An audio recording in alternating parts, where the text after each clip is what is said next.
Organic అంటే అందరూ ఏమనుకుంటారండి, pesticides వేయకుండా పురుగు మందులను ఎరువులు వాడకుండా అనుకుంటారు. అది కాదండి. ఇప్పుడు మన వనపర్తి మార్కెట్ లో పల్లి పడుతుంది, అట్లాగే మన కడపలో ఉంటుంది. ఆ పల్లి కేజీ 120 రూపాయలు ఉంటుంది, కేజీ 40 పుట్లు అవుతుంది. అదే మనకి 60 నుంచి 50 పుట్లు అవుతుంది హైబ్రిడ్ అయితే 80 రూపాయలు ఉంటుంది కేజీ. 80 రూపాయలున్నా డబుల్ ఎల్డింగ్ వస్తుంది కాబట్టి హైబ్రిడ్ వైపు రైతులు వెళ్ళిపోయారు, మొగ్గు చూపుతున్నారు. కానీ మనకు కావాల్సిన దేశవాళీ వంగడాన్ని తీసుకొని మాత్రమే ఆయిల్ తీసుకొని తాగాలి, అప్పుడే ఇది ఆర్గానిక్ అన్నారు. ఆర్గానిక్ అంటే పెస్టిసైడ్స్ అంటే పెట్రోలియం ప్రొడక్ట్స్ వాడకుండా ఉంటే కాదు, అవి పురుగు మందుల యొక్క అవశేషాలు, వాటి వల్ల కొన్ని ఎఫెక్ట్స్ రావచ్చు.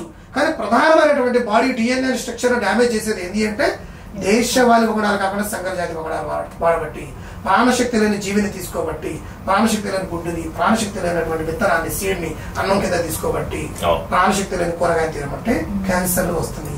దాని నుంచి దూరంగా జరగాలంటే ఈ విధంగా చేసి మన పిల్లల్ని ముందు తరాన్ని రక్షించుకుందాం కనీసం.